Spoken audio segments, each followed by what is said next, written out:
What's up, everybody? It's your boy Guapo. I know because it says it right there. Live at the compound with another episode of Not Your Average Mark Wrestling Podcast. Across the screen from me right now, in the comfort of his own home, it is the one, the only Little Guapo. What's up, son? What's up? What's up? Sitting across over here is the guy that makes it all happen behind the screens, the one and only the guy. What's up, guys? You may notice that sitting here in this empty chair is not Baby Bruss. Hooky again, dude. He came out as a thespian, meaning he had one act play practice. So he will be here shortly, meaning he had one act play practice. So I said thespian. It's okay. he'll be here shortly, but we're gonna go ahead and get things kicked off. We got a weekend review to go with, and since Russ isn't here, we'll pick up his slack again. We'll let Little Guapo do it. Before we do, we want to thank the people who take care of us. Big shout out, big thanks to Ross and the boys from Labor 12 for our intro and outro music. Track's called Head Rush. The album is called Monsters. You can get it anywhere you get your streaming. Awesome album. You got to check it out. Appreciate you guys for taking care of us. All right, hit him with the Raw. All right, so Raw started out with Edge in the ring. Gave a promo talking about wasting his time.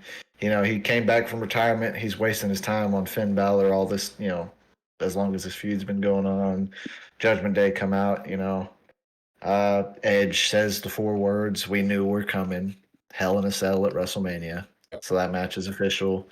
Judgment Day comes down, starts laying the beat down on Edge, and then Dexter Lumis, Johnny Gargano, and Candice LeRae come out, and that turns into a tag match that the Judgment Day end up winning. Edge disappeared. I don't know where he went. He was just gone. Just vanished. Well, then you cut to some backstage antics. Otis is missing. Chad Gable can't find him anywhere.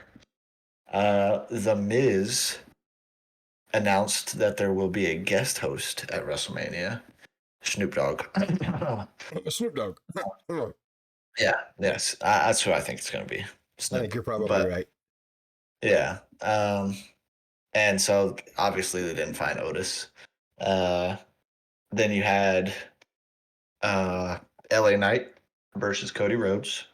Thought it was going to be a squash. Was not a squash. LA Knight put on a pretty good fight. Any match Cody's been in so far since he's been back has been really good. Cody pulled it off, obviously, looking super strong going into Mania. He had some more backstage stuff. Gable's still looking for Otis. You had the Street Profits and what's his face? Austin Theory backstage. And Theory just talked about how he didn't care what John Cena said about him because no matter what he said, people are still talking about Austin Theory. And this set up a match with Dawkins and Theory, which I think is going to eventually lead.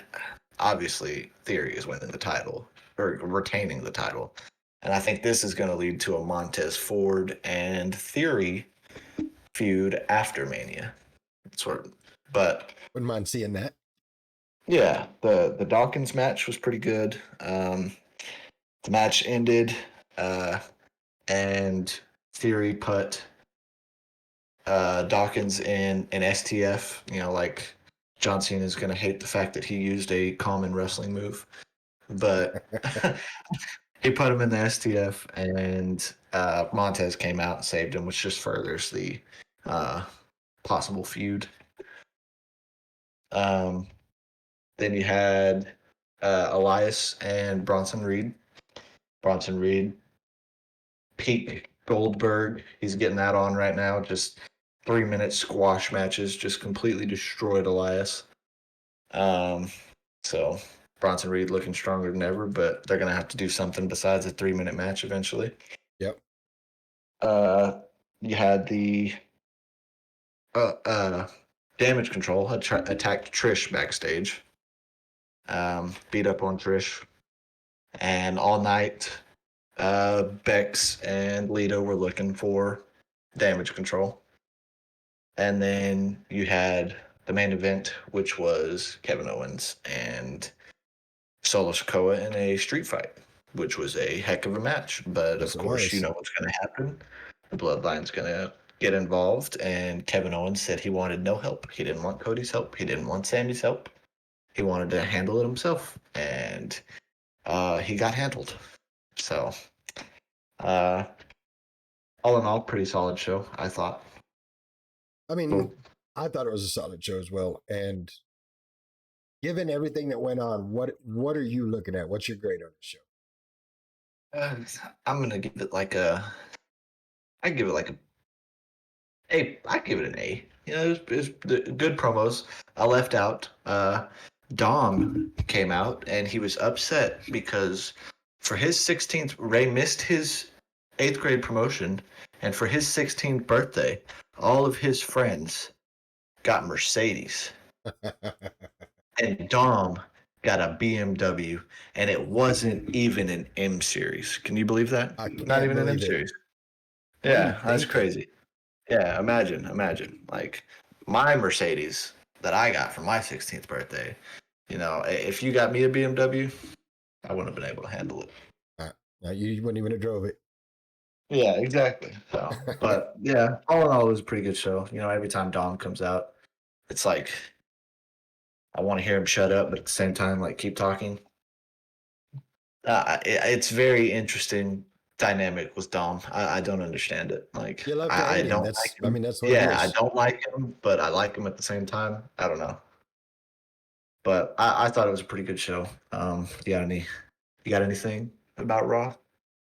I mean, all in all, I agree with you. It was a good show. I mean, the one thing that's happening on Raw and honestly SmackDown too at this point that I'm really liking is they've stopped this process of building just the pay-per-view and then start over, and they've gone into building week to week.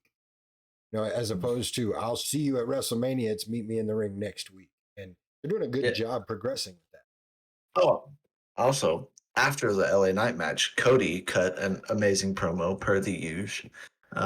Always, just telling, Paul Heyman that basically screw off Paul Heyman, and that he ended it with Roman Reigns, I acknowledge you, but at WrestleMania, you're going to have to acknowledge me.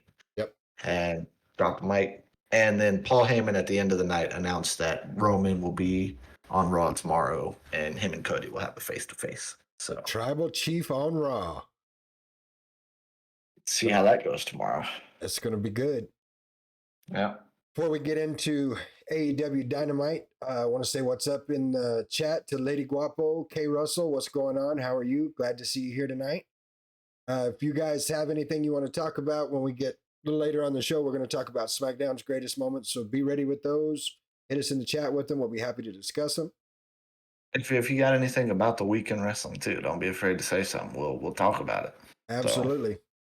So, although it looks like Lady Guapo is showing B plus for Raw at best. Yeah. Now, I could settle for a B plus, but I thought it was a pretty solid show. You set up another Mania match. Uh, all the matches were pretty good. yeah. Only thing I don't know what they're gonna do with Damian Priest. I feel like you got to do something with Damian Priest going into Mania. I mean, everybody Because else has got a match. So, yeah, because the Judgment Day is just they're hot as can be. I don't remember the last time they lost a match. Be Elimination either. Chamber. Yeah. There's one question I have about Raw. Okay. As far as the Otis thing, I would how do say, you where's lose Otis? how do you lose a 400-pound dude? I mean, he's not small. He's like not hiding behind a pole or nothing. That's a big dude. Yeah, I don't know. I'm excited to see the split of Alpha Academy. I I think it's think, for the best. I mean, yeah, well, we'll go ahead and jump into AEW Wednesday Night Dynamite. As all in all, it was a good show. I mean, I liked what I saw. Of course, last week we set it up with knew we were going to have a trios three-way match, which I was looking forward to, and then you're going to have Orange Cassidy versus the King of Ensure. Oh, Jeff Jarrett. you're a hater, dude. With good reason, with very good reason. I can't stand Jeff Jarrett, and we'll get into a little more of that. But We'll go over the matches first. We had a trios match. It was Hangman Adam Page with the Dark Order against the Blackpool Combat Club. Uh, decent Be a match. dark match. It should have been a dark match. That's no lie. I mean, it was decent for what it was. It didn't have an ending. You know, there was nobody got pinned. It was everybody fighting, and then the Blackpool Combat Club decided to start jumping everybody, and then John Silver and Alex Reynolds come out, and Mox and the boys take off through the crowd. So that one didn't exactly come to an ending. We had the TBS Championship Canadian Open Challenge. Jade Cargill finally back on TV, and she went up against Nicole Matthews. It was a squash match. Bottom line, I mean, it was one of the quickest matches I've seen on AEW, but it was the afterwards. It was the afterwards that really got you. Renee was talking to Jade Cargill, and some music hits, and out walks Taya Valkyrie, her AEW debut. And for those of you that are wondering who is Taya Valkyrie, you may know her as John Morrison's wife. She's very, very prominent on Impact Wrestling. One of their best women wrestlers for the last 6-7 years. Her contract finally came up, and people were hoping she was going to go to WWE, but obviously that didn't happen. Nope, she ended up debuting on AEW Dynamite to a really good pop too. I mean, it's hometown Canadian crowd, so she was well received for her debut. We had the AEW International Championship, which was Orange Cassidy and Jeff Jarrett. All right, fine. I'll give you this. It was better than I thought it was going to be. I mean, Double J, he's not a slouch. I'm telling you. Even in his old age, he can get down in the ring still. As long as he's got his whole crew with him, he's fine. But it was a back and forth match. I will say this: Jeff Jarrett did have a couple of moves in there that were kind of impressive, especially for his age.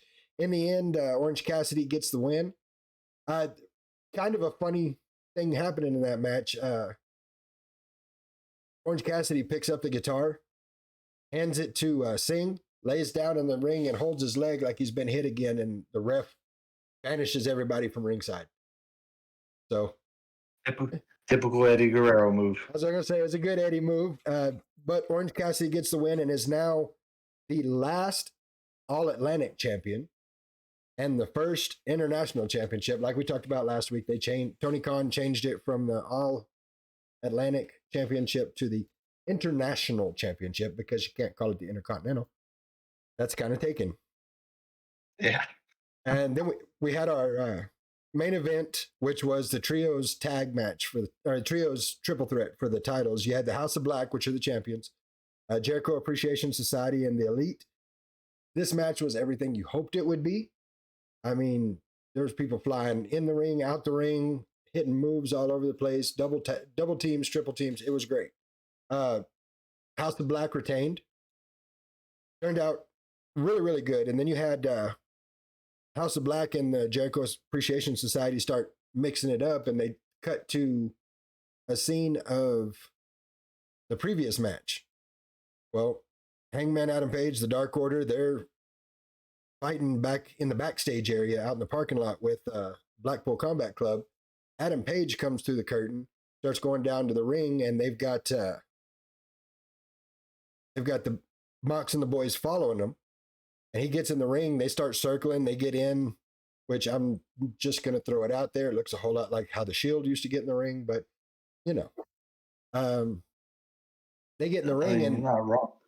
The part that surprises everybody is just as they're about to go in and take out Adam Page, the Elite jump in right behind him. Now, for those of you that haven't watched AEW for a while, Hangman Page used to be in the Elite. So it's thrown some questions around about, are they getting back together? Or, is Hangman and I forgot his name already. Leader of the Elite. Guy you don't like. Yeah, Kenny Omega. Or Hangman and Kenny Omega, are they going to forgive each other? Are they going to get back at it? So it left with a lot of questions. The big Go ahead. Big question I got: if you go that route, who's the fourth member in the? Well, I mean, I guess it's Bryan Danielson, but if he's gone, who's the fourth member uh, in this feud at that point? You know, Yeah. because it's just Yuta, Moxley, and uh, Claudio Castagnoli, Cesaro. Yeah, Cesaro. So the all in all, the match card it was decent. I mean, it was pretty solid. As far as promos and stuff, they had a Four Pillars promo, and if you haven't seen this yet, look who has joined us. Hello, everyone. I'm here. Hey, but Okay, I had some things going on, but I'm here, ready to talk. All right, so this Four Pillars promo, I'm going to tell you right now, if you haven't seen it, hit YouTube and watch it, because anytime you get MJF, Darby Allin, Jungle Boy Jack Perry, and Sammy Guevara in the same ring, and all of them have a microphone, you know it's going to be great. So if you haven't seen it yet, go check it out. Probably the best promo of the night. It went really long, but well worth it. We had any MJF promo. This is true. We had the Outcast come out. I've got my opinions about the Outcasts. It was, I think the best part of them coming out was Soraya decided to call everybody a certain name and ended up, the crowd, she ended up getting fined for it. It was funny. Used a no word on TV. No. And as far as the Outcasts go, I mean, I'm not trying to say it's been done before, but the Outcast and the spraying stuff on the signs, it's kind of. I said we've seen it somewhere. We've seen it somewhere. I don't know where, but it did happen. The only other thing we really had going on was the debut of QTV, and in that we find out that Aaron Solo is the one that broke in and stole Wardlow's car and stole his belt and his gear and such. I think that was such a poor angle. Such a poor. I'm all in all, I'm gonna give this episode a B, and it's for those reasons. For the Outcast thing, isn't really. I'm not really feeling it, and the QTV thing, I don't understand why that was done. And that first trios match should have been a dark match. Yeah, I absolutely hate the way AEW has booked Wardlow since he beat MJF. It has just been awful. Terrible booking. And Wardlow is a star in the making, but they just don't want to make him up.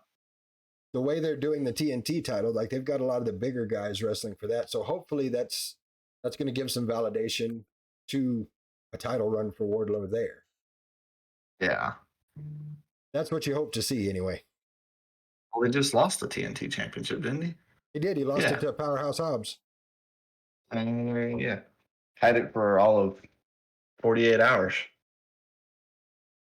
But yeah, I think AEW, it was pretty good. The Four Pillars promo was great. I mean, like you said, ran a little long, but it was an awesome promo.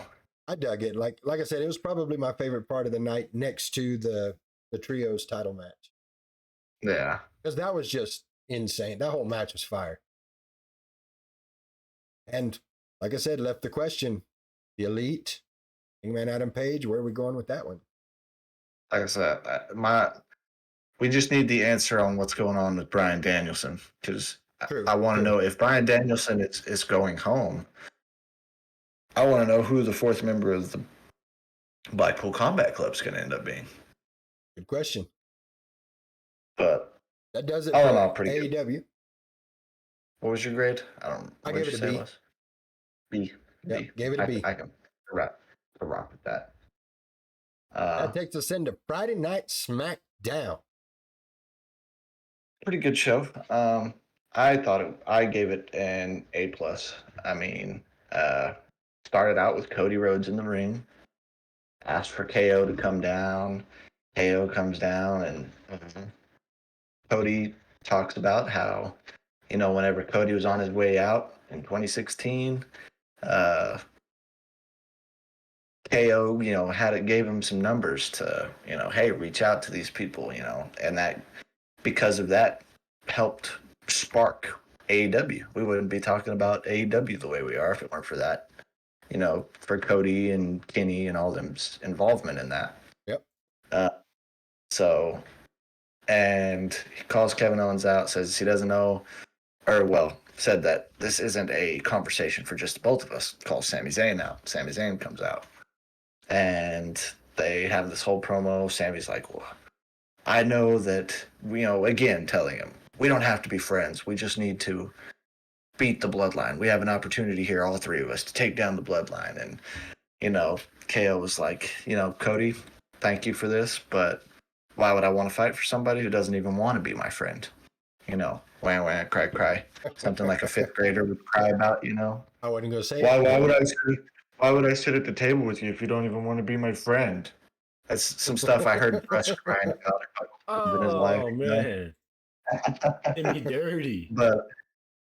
But yeah. So Kevin Owens leaves.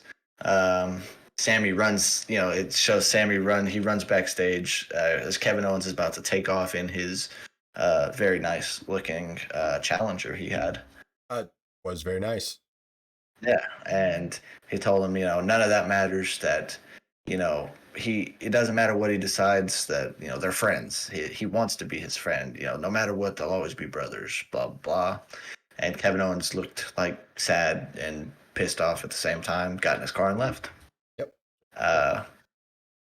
And then Jey Uso called Sammy out to the ring. Obviously, so later in the night we're gonna see Sammy come out and confront Jey Uso. But then we got Charlotte Flair in the ring. Delivers a very lifeless promo. That's the thing. But Charlotte, that's just who Charlotte is. It's tough to... Charlotte is just a natural born heel, and you have her playing a babyface right now. And it's just... Charlotte is a heel in life, so it's hard for her to play a babyface. Rhea comes out, and she delivers a really good promo. And then Dom chimes in and talks some trash, and Rhea smacks the heck out of Charlotte. They get out the ring. They're about to leave. Charlotte gets out the ring, and it just... Brock and Taker-esque brawl. Locker room clearing out. I really think that provided a very much needed part. And it wasn't like one person got over on each other there. It was, Rhea had her moment that she was beating down on Charlotte. And then Charlotte had her moment that she was beating down on Rhea. And then it ended with Rhea in the crowd being held back and Charlotte in the ring holding her title. Both of them look strong as ever.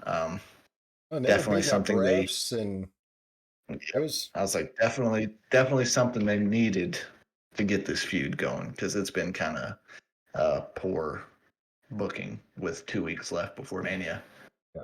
But then you had LA Knight versus Xavier Woods. Xavier Woods pulled out the win. LA Knight's running around backstage. he tells Ray, if he wants, he will be LA Mysterio for the night, and he'll beat the crap out of that boy. And then Ray said some stuff to him in Spanish and punched him right in the throat. And LA Knight's reaction was hilarious. So, what the hell did he just say? I was dying laughing. I was dying. It was good. Yeah, that's LA Knight's getting... He's getting some good screen time nowadays, and he's making the most of it. He's doing really good. Yeah, and he's in this spot right now that I don't know if he'll stay in, but it's like he can lose and lose and lose, and then you hand him a mic for 5 minutes, and it's like he's over again. Yay! Yep. Everybody loves LA Knight. Yeah. Let me talk to you. That's what he's doing. So, something that I was reading around about said that there are rumors going around that the heads, the up-highs of WWE are wanting to give him more of a push post WrestleMania. So that'll be nice to see. Put him a little over just his mid-card matches with A+ promos and A matches. Elevate him a little bit to some real stars. I was about to say, because since he's got over, he hasn't... he hasn't really won any matches. Got beat up by Ray. got beat up by Bray and has been beat up every match he's been in that I can remember. Yeah. I mean, so it'd be nice for him and to he's start still everyone still loves him, just Still like pulling Ziggler parts. right now. Yeah. But after that, you had the Gunther and Sheamus match. Imperium came out to watch. They were sitting by the commentary table. It was a good match. They ended up like double bro kicking each other and were down for the count of 10. They were about, I mean, the ref was counting. They weren't getting up. But then Gunther gets in the ring and tells the ref, you better shut up. And so Gunther, you've seen the way he smacks people.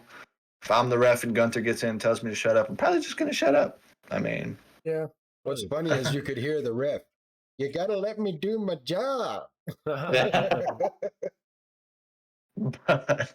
but then as soon as they both, he's like, which one of you wants this? And as soon as both of them stands up, Imperium just starts beating him up. And it's like, okay, you wanted one.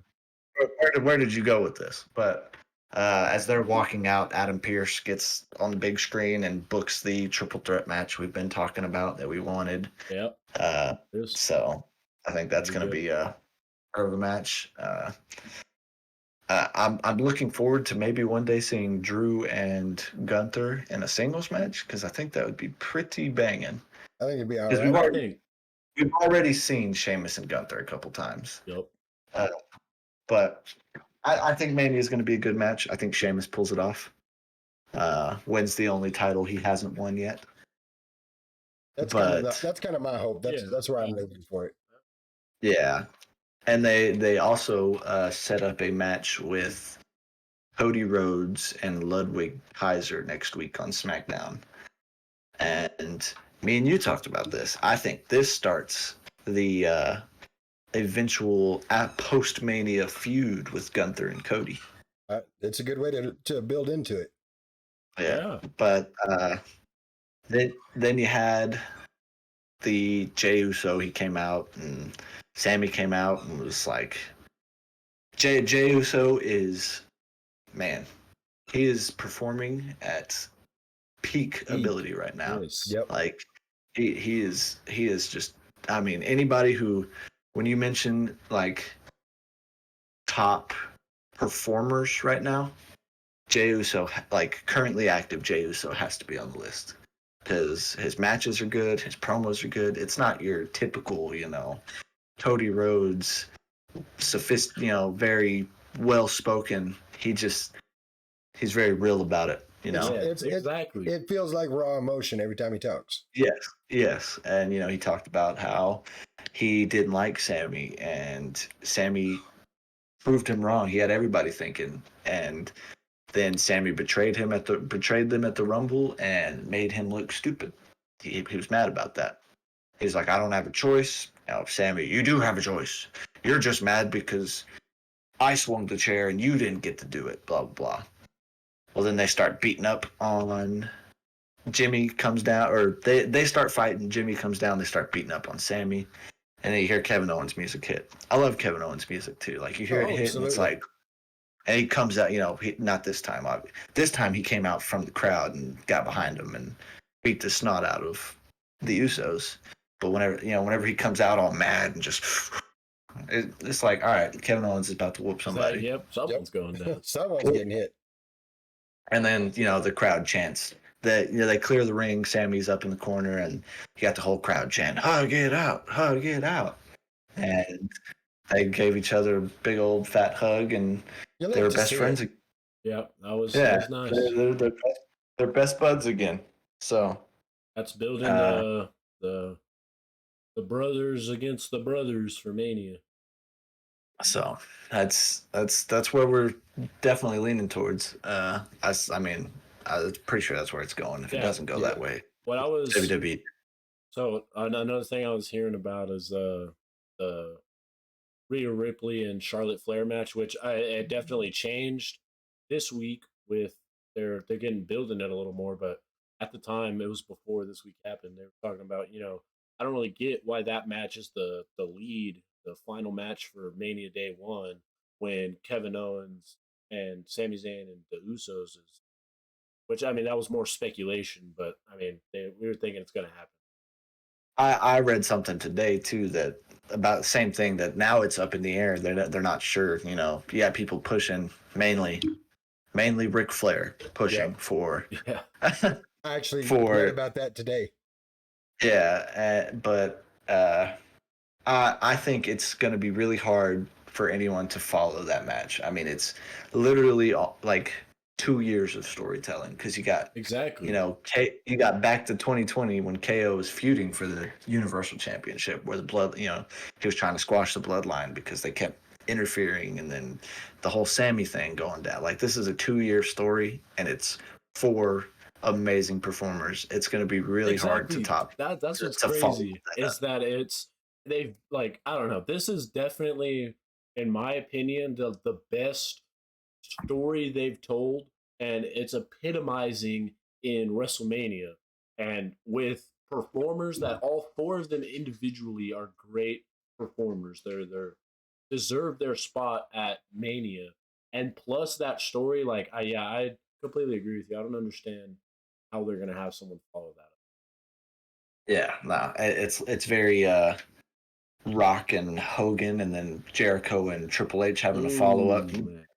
Nobody talks about the Jericho Triple H match, because the Hogan Rock match should have went after it. But Absolutely. you got Mr. Levesque, who just absolutely was adamant that the championship has to be defended in the last match. Just yeah, terrible.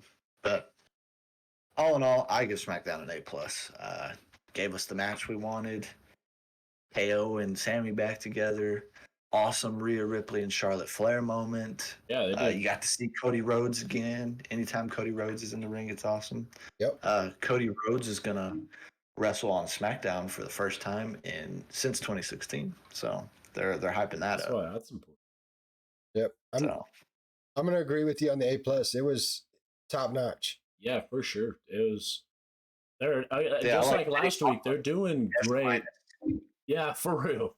They're doing great building for WrestleMania these past 2 weeks. It's sad to say that it had to happen with these last 4 weeks till Mania, pretty much that started. But they've been doing great building to it. Mm-hmm. And then you also had one thing I left out: Rey Mysterio and Dom face to face. Yup. Yep. Ray finally let you know a little bit about what he thinks about Yeah. Dom. He got some of the emotions out. Still waiting for them He hashtag basically- Pow-Pows. Yeah, if you want to know, he basically called him Bruss. That's what he did. Oh, he was just my gosh. For those of you that Okay. didn't watch it, what he actually said was he was a punk ass kid, I believe is the way it was put. That was exactly the words. Bruss. Whatever, dude. Well, we're talking about SmackDown and the A+, and that leads real well into what we're fixing to go into. Before we do, thanks to everybody who's on the chat right now. Thanks to everybody who's watching. We love having you guys here. Yes, sir. We hit the 50 mark, folks. We appreciate all of you. Yes, We thank have hit you. the 50 mark. Y'all did it. That's all you guys. We appreciate every last one of you. So in April of 1999. I was about to say, there's no better place to start than this one. If we started anywhere else. Yeah, this is where we're going to start. April 1999, we as fans were given the opportunity to take the drive right on down Know Your Road Boulevard, cut the left at Jabroni Drive, check ourselves directly into the Smackdown Hotel. April 1999, The Rock took a catchphrase and turned it into a show, and we got our very first episode. Now, one of the things that a lot of people don't know about this is SmackDown was the answer to WCW Thunder. No, at this time, we still had the war going on, the Monday Night Wars. And so WCW put out a show, Thursday Night Thunder. And fast forward just a little bit, Vince says, I can do better than that. And so Thursday Night SmackDown is born. The very first episode was awesome. I mean, you had the Blue Blazer, aka Owen Hart, taking on Val Venus. That was good. The promos that went through there, of course, The Rock cut a promo because it's his show, SmackDown. Yeah, they And fit. Hey, that was a stacked card. That whole night, they just threw everybody in there. it was. And we ended the night up with Stone Cold teaming with The Rock, which The Rock wasn't happy about, but Yeah, it is what it is. Stone Cold teaming with The Rock against Taker and Triple H, which at the time were the corporate ministry, part of the corporate ministry.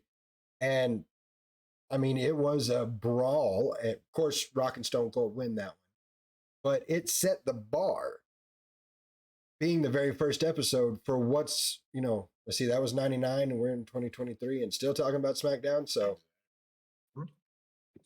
It's changed day. Back then it was Thursday night SmackDown, and then it was Thursday. Friday SmackDown, and then it went back to Then it Thursday was nights. Thursday. Now we're Yeah. only get Fridays. all right, But so given that little bit of history there, what we're going to be doing is talking about some of the greatest moments from the history of SmackDown, from this first episode all the way to last Friday night. The greatest moments in our opinion, in the chat's opinion. Um, Lady Guapo is absolutely right in what she's saying.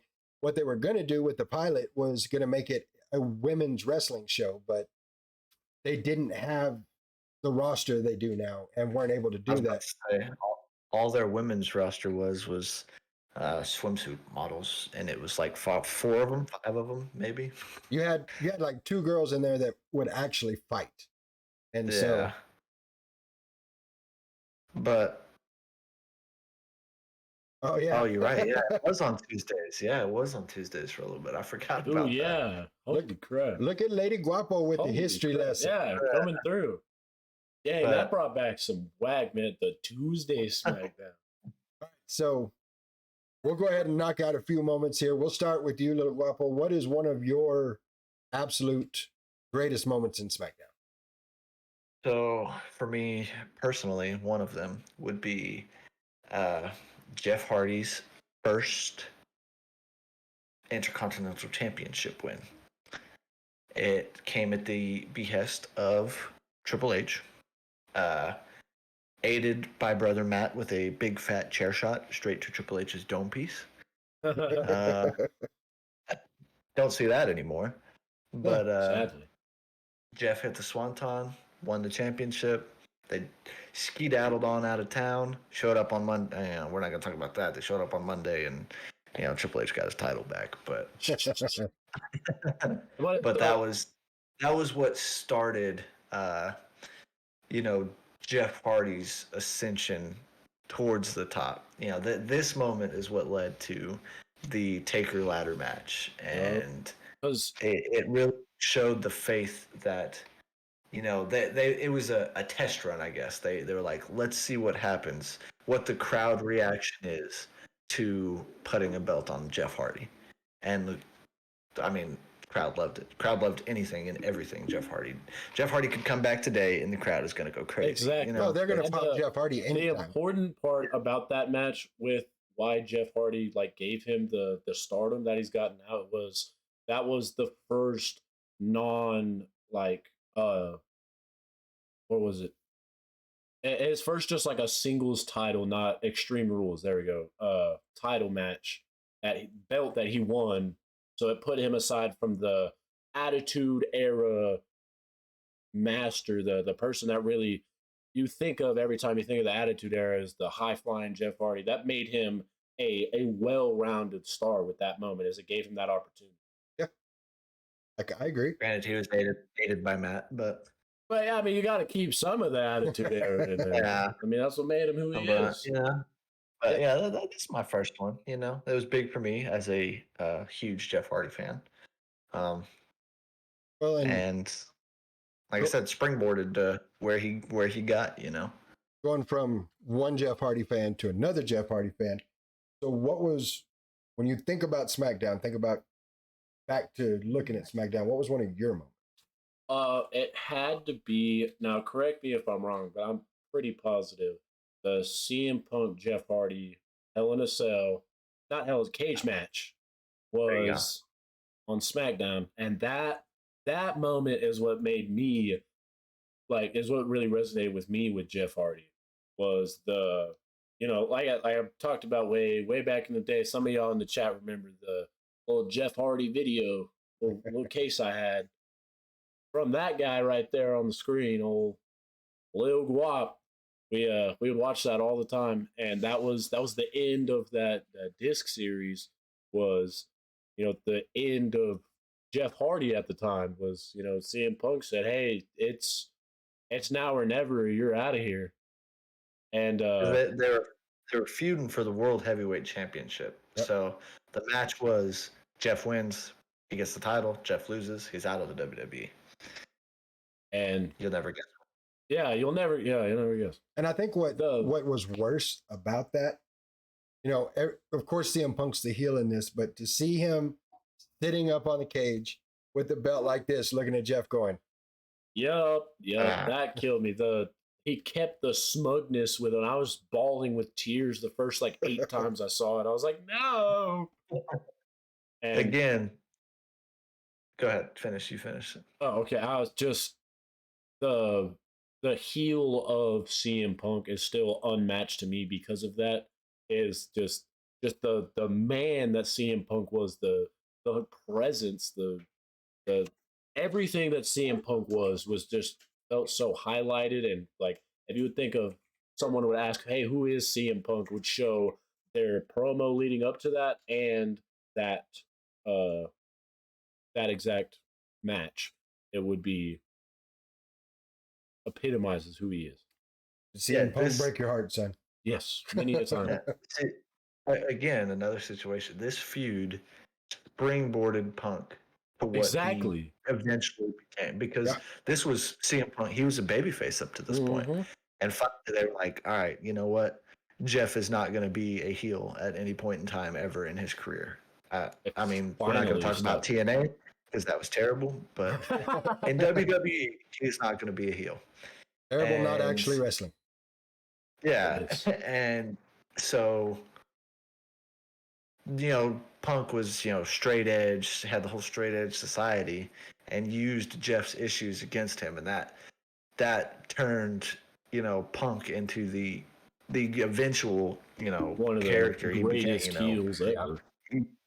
Yeah, like he that whole entire feud made CM Punk what he is today, the sought after commodity he is today. And that's that's a great way of putting it. That's what we had is just we're missing that right now.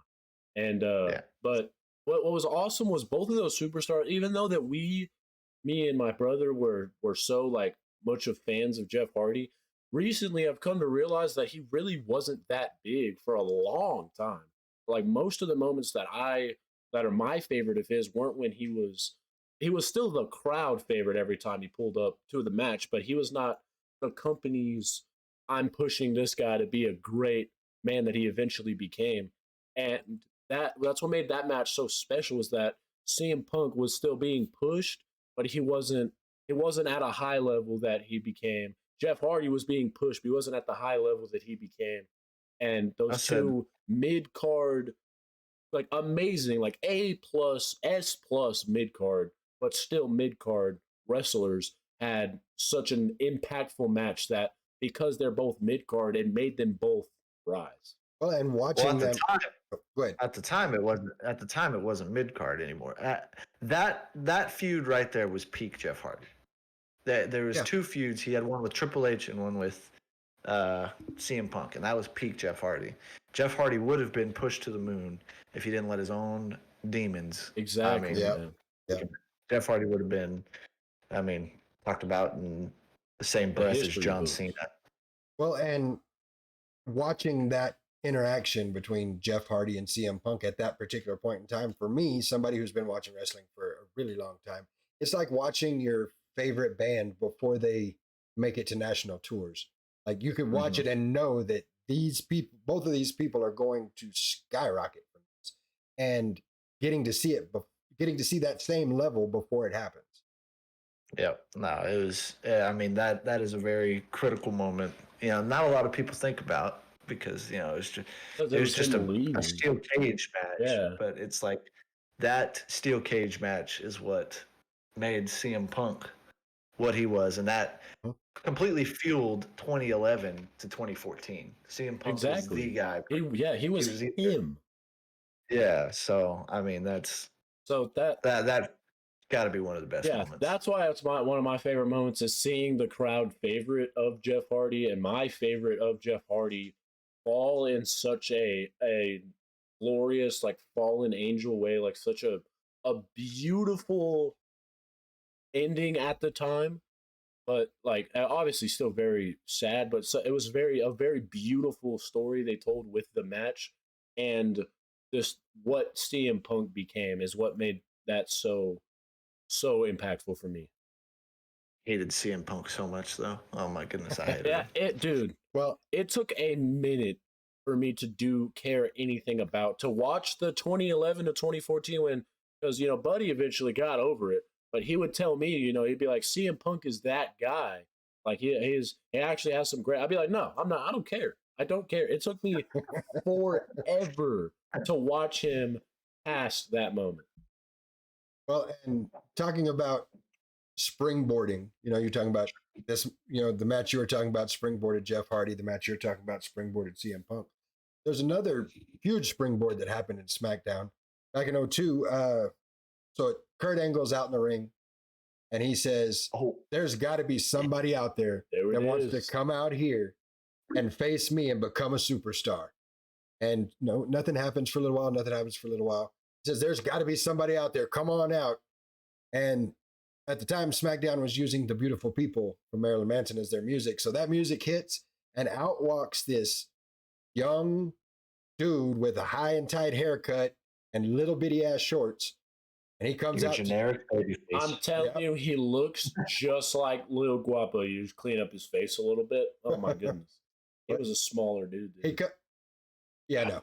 He comes in, slides into the ring and gets right up in Kurt Angle's face. And Kurt Angle looks at him, brings a mic to his mouth and goes, who in the hell are you? And just with all the intensity he can muster, he says, John Cena. And so Kurt's like, John Cena. Well, John Cena, what is the one quality you have that makes you think you can come into this ring and challenge me? And it started in that particular moment, started an entire era, because he looks Kurt Angle straight in the face and says, ruthless aggression, and then slaps the dog out of him and just goes to whooping Kurt Angle. Kurt Angle didn't even know what was going on at this point. And, so that's your debut of John Cena. Fast forward 3 years, still on SmackDown, and John Cena is standing in the ring. JBL's outside of the ring because he just got beat by John Cena at WrestleMania. And there's a box sitting there, and JBL's going to take the new title out of there and just tear it up because he's not going to ruin that legacy. Well, he reaches in there, and it's not a title. And John tried to warn him it wasn't a title, but he didn't listen. What he pulls out is a liver and some intestines, and he gets about sick to his stomach, and John Cena says, I was trying to tell you that I wasn't going to put the belt in there, that was actually a gift for you, something you've never had. I brought you some guts. And goes down, pours the guts on JBL. He's laying on the ground, about half sick to his stomach. And he gets up, reaches up above the ring, pulls down a belt, and gives the very first spin on the WWE spinner belt. And that's from 02 to 05. That is the longest, I guess, tenured WWE championship. Like the longest time a championship has looked, the way it's looked has been the spinner belt. It wasn't until 2012 they changed, or when did the Rock feud happen? 2012, I think. 2012, yeah. It was after it was after the Rock beat him that they changed it. So from 2005 to 2012. That's cool. And the very first spin didn't happen on a pay-per-view, didn't happen on the flagship. No, the very first spin on the spinner belt happened on SmackDown. I'm just going to take a second to talk about how I actually watched a couple videos about this yesterday. How savage 2002 to 2010 to pretty much Doctor of Thugonomics, the Chain Gang, Cena, before he became, C Nation. Yeah. That dude was crazy. I mean, he did not care. He was, if he said half of the stuff he said then, today, John Cena, if John Cena debuted in 2022 and tried to do what he did in 2002, John Cena's not making it. No. He's camped instantly. He's out of there. Yep. Yeah. And that was the reason the ruthless aggression thing is so important was John Cena literally became the face of not SmackDown, not Raw, of WWE from pretty much like you said, 2005 to 2010, around there.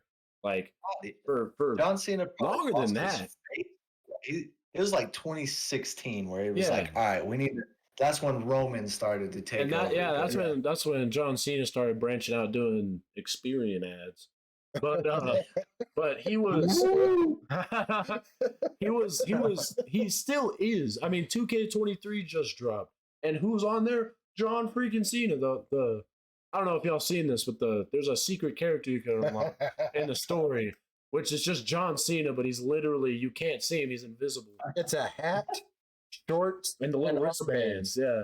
But it's everything else was invisible because you can't see him. It's built around the game's built around you playing as everyone to try and beat Cena. And the game, the whole story aspect of this game that dropped, 2K23, the 2023 2K WWE game, all about John Cena. And he's still 21 years later. Stemmed from a day at SmackDown. Well, and one thing you might not know about, you'll probably remember it, but you might not, was the whole ruthless aggression thing. Vince McMahon was in the ring. It was the Raw before that. That's why. That's when he said it was the Raw before that. You had all the wrestlers around the ring and Vince in the ring saying, "Who's going to come through with ruthless aggression?" And so you get to SmackDown and John Cena right up in Kurt Angle's face and just intense as hell. Ruthless aggression. Wow, that such a crazy debut. Crazy to think he almost got fired not too long after that. Yeah. So I got a comment on what Lady Guapo's saying here.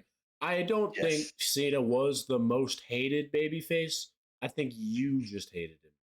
I'm not sure about that. Cena, the guy. Cena is the most hated babyface of all time. I can't stand him. I love John Cena. You know what he did for WWE, but if you watch from 2010 to 2016, every John Cena match, you're gonna have half the crowd yelling Cena, and then the other half Cena sucks. Like literally, it was a chant. It was a battle. Let's go Cena. Cena sucks. Yeah, I didn't even think about that. What it was basically the kids like you versus all of the like adults kind of hated him because he always won. He was invincible.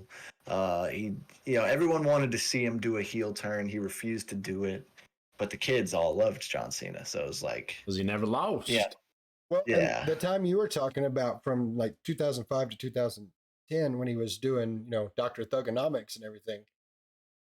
Honestly, he was a babyface, but he was kind of the anti-hero because he was kind of the stone cold type character that was against everybody.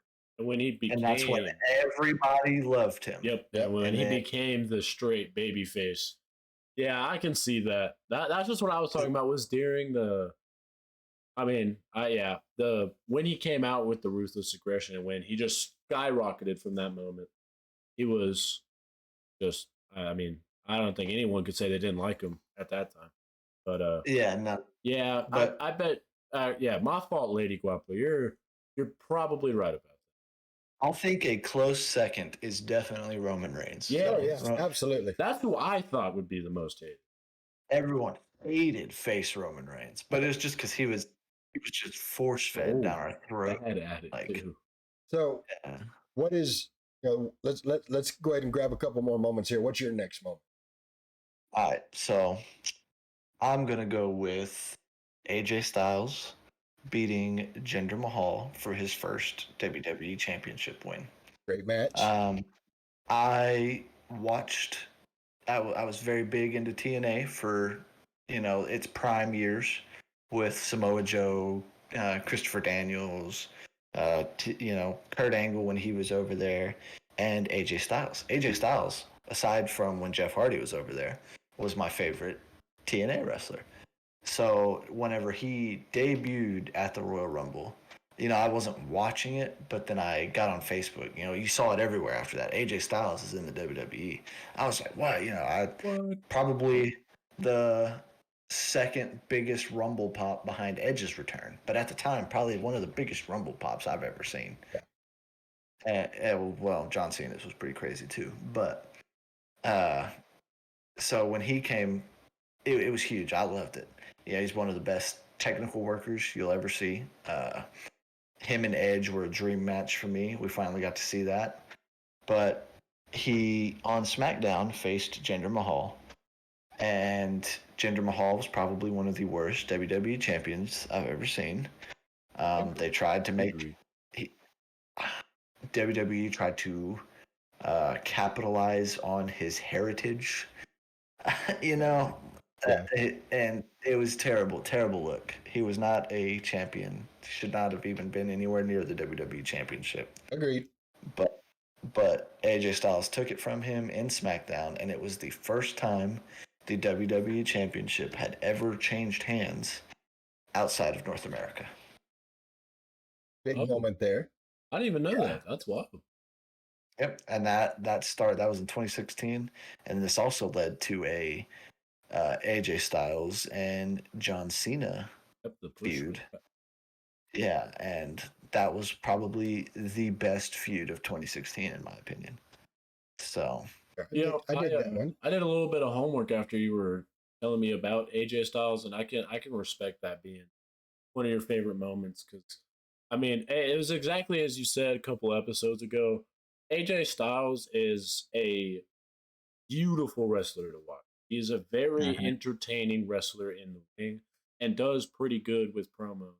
So and that's just base level for me. I didn't dig too much deeper, but he was a very nice wrestler to watch, which would probably explain why he was your favorite. And in TNA, it was just so fun to watch. And the combination of that and, like you said, the Mahal having the championship, I was happy that you said that because that's what I thought about when he was reigning and why when you said that match, I was like, that please bring that up because I feel like that was the important part was taking the belt away from him.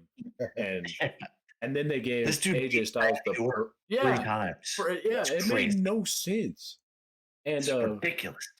And him getting that, I don't know. I think AJ Styles has had one of the best pushes I've ever seen. Like he got pushed and it just boom, like it all just worked out. And then he superstar pretty much immediately. Like and even today, he's one of those guys that you need a mid-card title contender, AJ Styles. You need a world title contender, AJ Styles can do it. You need somebody, even the Edge and AJ Styles feud that happened at Mania last year that started this whole Judgment Day deal. It was an awesome feud. It didn't go really the way, that was always a dream match for me was Edge and AJ Styles, and it did not work out the way I wanted to. I mean, it was a good match, but it wasn't what you expected. Exactly. But, he doesn't have to have a title to have a good feud. Like, it's just very true. Anytime he's in the ring, something good's happening. After watching a couple of his matches, something that I thought about is when he comes back from his injury, I want to see him and Theory build. I think AJ Styles can make Theory look very, very good. That could be really good. And that'd be a great little. I talked to Dad about how I want Theory to start a stable called the Now. Yeah. And get a couple of guys, some guys from NXT in there. And I mess with that. AJ Styles he's the OC. It's AJ Styles, Carl Anderson, Luke Gallows, and N.Y.A.M.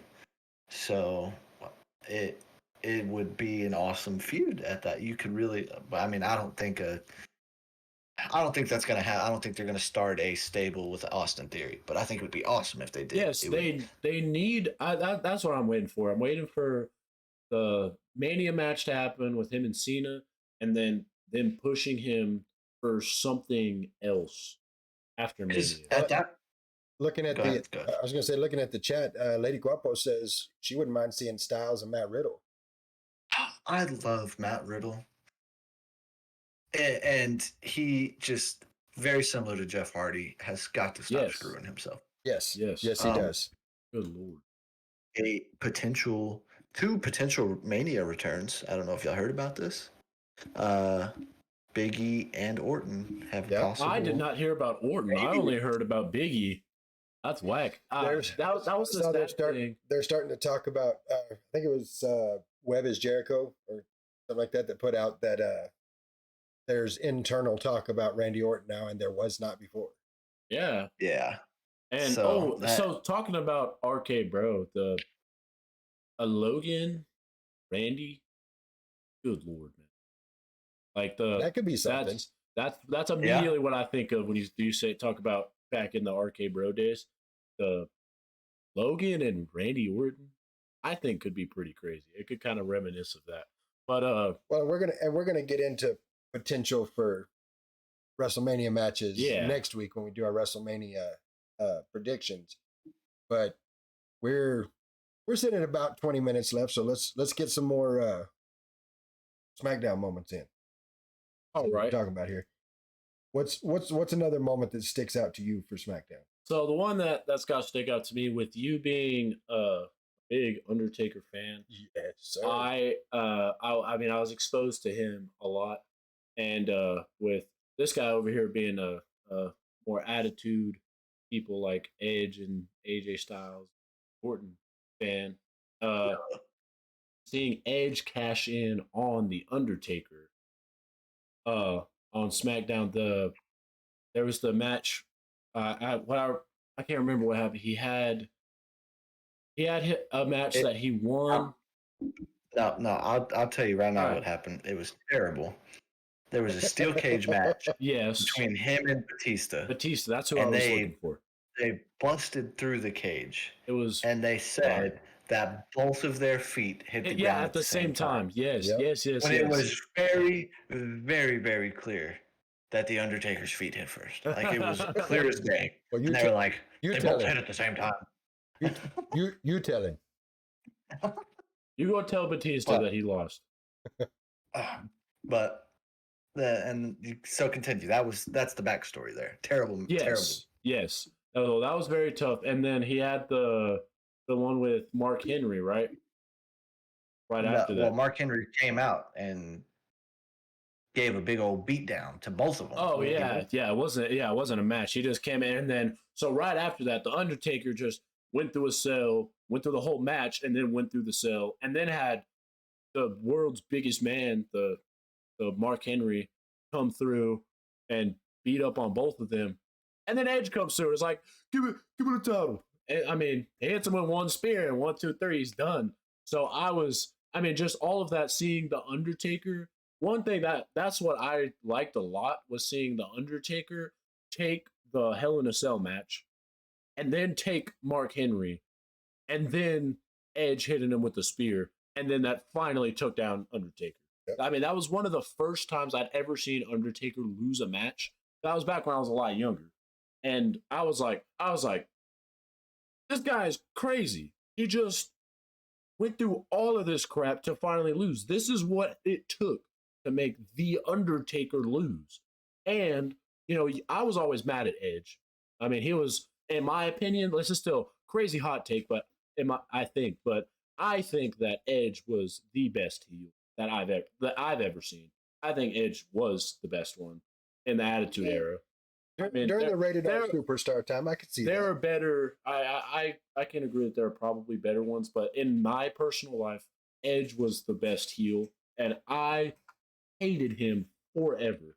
But at that moment is what made me realize pretty much what a heel was, having inklings of that, because I would hear Lil Guapo talk about it, or I would hear you talk about something like that about what the positions are with faces and heels, and then I saw that and I was like, wait a minute, he's cooking right now.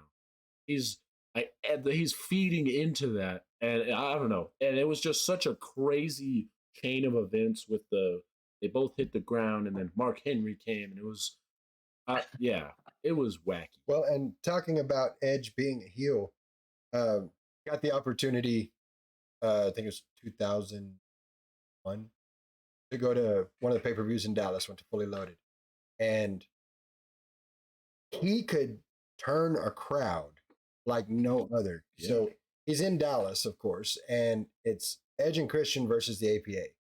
And Edge was talking to Christian saying, I don't like it here in Dallas, blah, blah, blah, blah, blah. Gets to a point where he says, if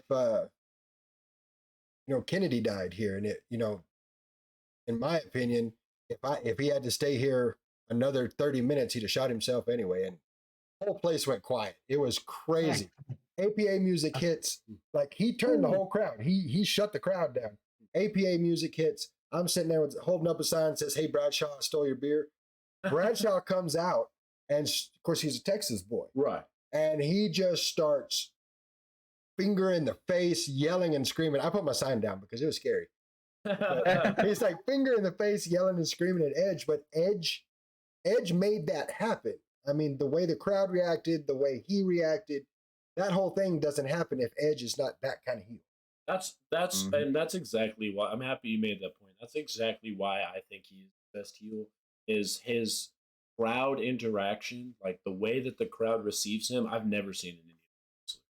I would agree with you 100% if a wrestler by the name of Randy Orton did not exist. Yep. That's fair. That's fair. I can understand that. I can definitely understand that. That was where I was going with saying it's a hot take, because I heard you talking about that. I could agree with you if Randy Orton didn't exist. But back to your moment real quick. Little fun fact, that moment was not intended for Edge. Really? Because it was intended for Mr. Kennedy. That's because true. Mr. Kennedy, Mr. Kennedy was the money. He did win the Money in the Bank. Yes. But he got injured, and they thought it was going to be a serious injury.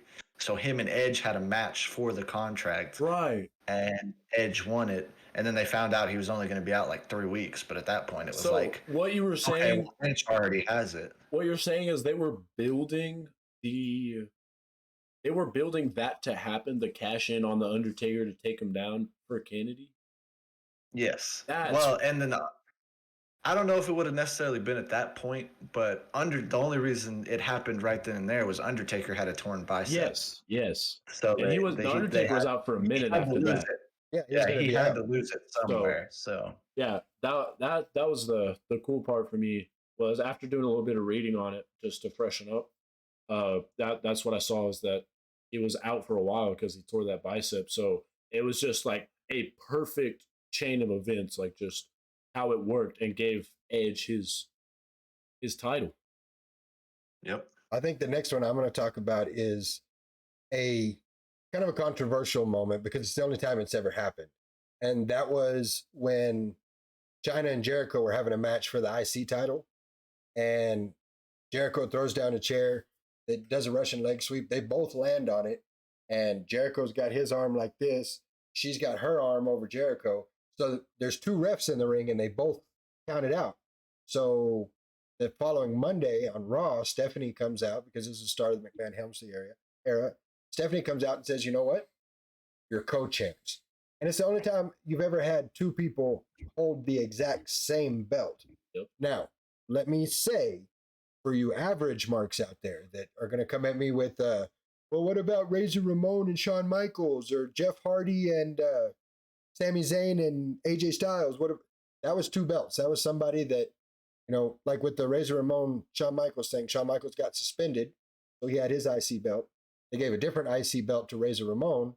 And when Shawn Michaels comes back, he says, "No, I got a belt. I'm the one." Those are two different belts. This is the only time you had two people holding the exact same belt.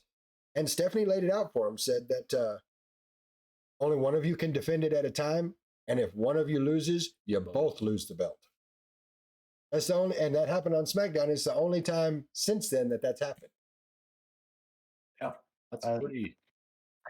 You listen to Jericho talk about it, and he was not very happy about it. He's like, He wasn't. Said, well, it's not that he wasn't very happy about it. He was unhappy with all of the credit China got with him, and he felt like he's like, you look at me, I carried everything China did. So Yeah, he was not happy with it, but yeah, that's a good point. But it was a very cool angle because, like you said, it has a. It's not, and they carried the belt for even- like 2 months. even the thought of two people holding belts that aren't tag team ones, like just even the different belts. It was a very very strange angle. oh, yeah. So having that itself was just very cool. It was a cool thing. Well, and they let it go on for about 2 months before I think Jericho got in. I think they did it again. Had a match between Jericho and China to find out who becomes the undisputed IC champion. It was China. It was. Was it? Yeah, No. I'm pretty sure it was. It wasn't? Oh. No, it was Jericho. Was it not? No, China got it later on. Oh. Okay. I'm being corrected by Lady Guava. It was Hardcore Holly and Jericho had the match. Oh. And Hardcore Holly won. Yep. All right, we've got roughly 15 minutes to kind of go through some more of them. Do you have another one you want to throw in? Yeah, I got one more. It was a little bit of an emotional one, I guess. Not a good emotional. You know, in 2016, Daniel Bryan had a whole, litany of injuries, neck and head injuries. He had to retire. Mhm. After a while, he became like an on-screen authority figure for Smackdown. Well, you also had in 2018, you had him as a on-air authority figure. You also had Shane O'Mac, Shane McMahon himself. Well, Shane O'Mac was getting a lot of issues from the team that is so loved right now that just recently came back together of Kevin Owens and Sami Zayn. Well, right before WrestleMania, it's like, well, you need to find a partner, Shane, so we can beat you down at Mania. Daniel Bryan comes out to the ring and says, I've been medically cleared to wrestle again. Crowd goes crazy. Oh, yeah. Dude. Yeah. That was Daniel Bryan is probably one of the most endeared wrestlers. Like the fan, great word for that. One of the fan support for Daniel Bryan is got to be one of the crazy. I mean, single-handedly, there were no plans of him winning a championship ever. Yeah. But the WWE universe won him his championship, got him because, I mean, he got himself there by getting himself over with the fans. But the fan, literally, Batista quit WWE again because the fans turned on his return because they wanted Daniel Bryan to win the championship. Mm-hmm. And for him to get hurt and come back in that way, right before WrestleMania, lead to a WrestleMania tag team match, it was just awesome. It was real cool. Oh yeah, dude. And back when Daniel Bryan was wrestling before the COVID era was when I was watching wrestling pretty regularly. I mean, I've had like different spells of not, but that was when I was watching pretty regular with the Shield and all that. And that pop, I still haven't seen anything like it, man. That pop when he made that announcement, like by what I remember, I'm pretty sure I was crying when that. Because I mean, like you said, that's why I was so endearing is probably the perfect word for how the universe feels about Daniel Bryan. Absolutely. And at that time and forever. Yep. All right, so what's your next one? So the one that I have is a pretty wild one. I forgot about it for a while until I saw it again a couple weeks ago. Was the Vince McMahon won the championship match, where it was never lost technically, he's undisputed Yeah, champion. he is the technically, guy. you're right. He's the guy. He never, never lost. lost. Never lost. With the match with him and Triple H, and then freaking everyone and their mom came out, and Stone Cold gave old Vince the W with those 2 stunners. And it was that match, because at the time when I saw it originally, it wasn't like when it was aired, but when I watched it, I was just like, what? Why is he in the ring? What is happening? I was so confused. I was like, there's no way Vince McMahon is wrestling.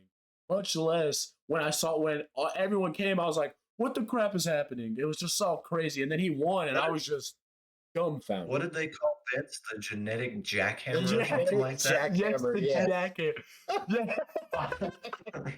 I forgot about Seeing that. Vince McMahon with jeans on and his shirt off, just face to face with Triple freaking H in his prime. I was like, bro, what do you think you're doing? Vince ain't no slouch, though. I mean, For real, that dude was built.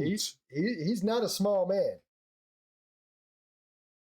Yeah, that's okay. You heard it here, folks. That's funny. That's funny. But that had to be it had to be the craziest SmackDown moment I can remember. So I'm going to throw a couple out there. I'm going to throw a couple out there. One of them, gets you teary eyed, but that'll fix it with a funny one. The September 13th, 2001 episode of SmackDown, when Lillian Garcia came out and sang the national anthem. I got chills, and I'm not gonna lie. There wasn't a wrestler there. There wasn't a person there. There wasn't a person at home that didn't have tears in their eyes watching Lillian Garcia sing that. And then you have Vince McMahon gets in the ring and gives a speech about, this is the first public gathering of this size, and this public gathering wants to send a message to terrorism, and it's, we will not live our lives in fear. And one of the few moments that I have ever thought, man, Vince McMahon is awesome.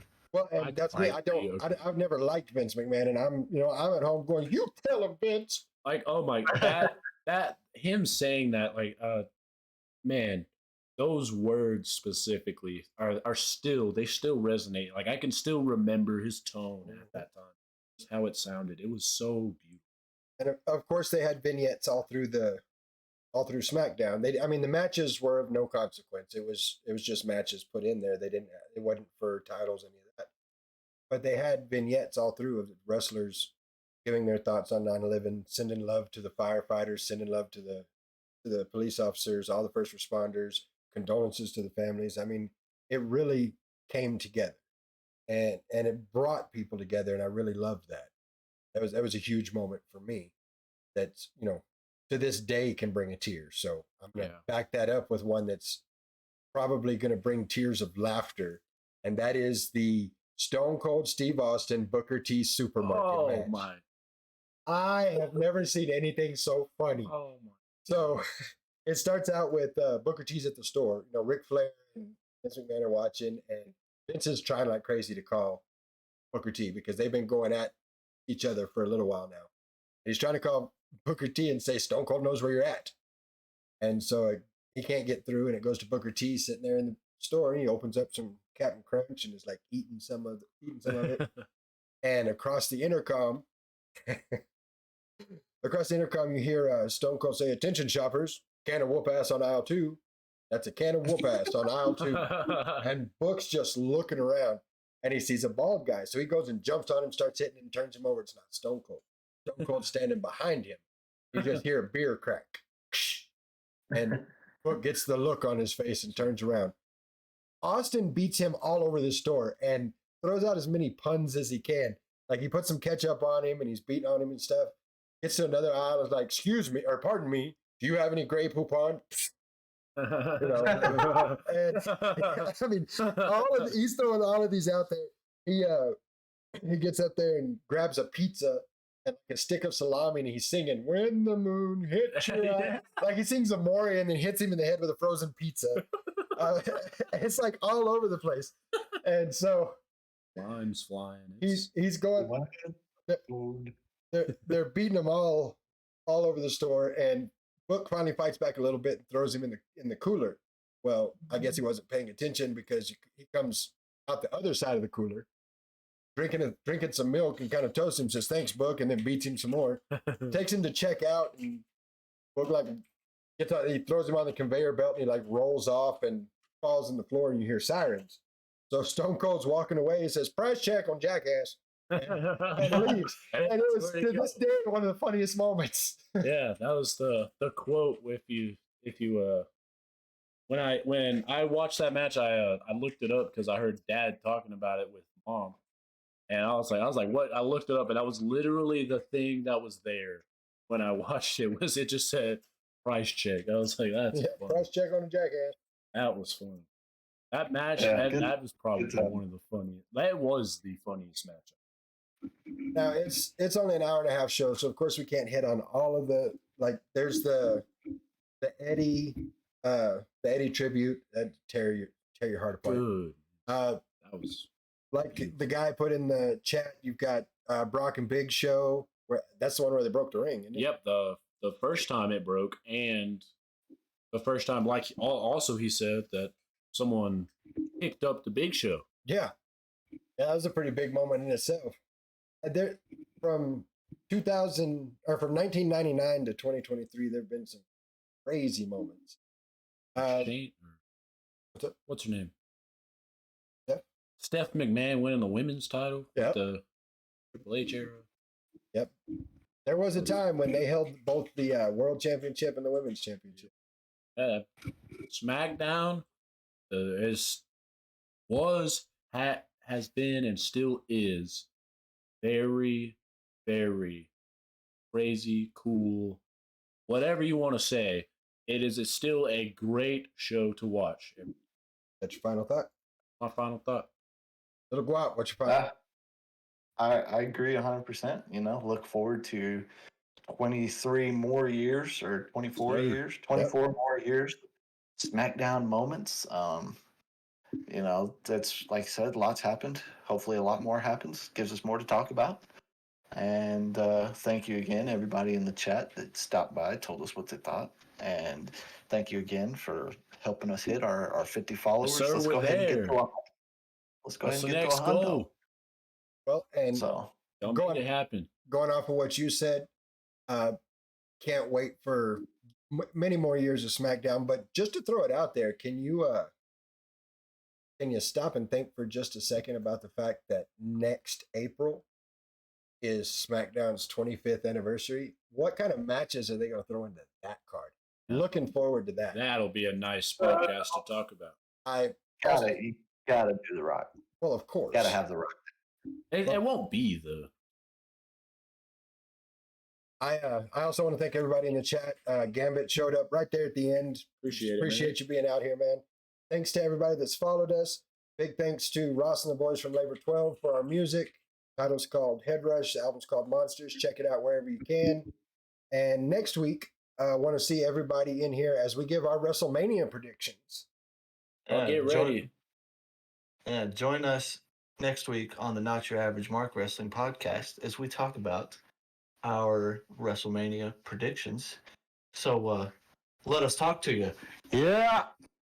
Yeah, you did. What? Yeah. All right. So that was fun. You're going to catch something from Lady Guapo on that, I assure you. Thank you all for being here. We'll do it again next Sunday night at 9:00. Until then, we are Not Your Average Mark Wrestling Podcast. See you next week. Yeah. What?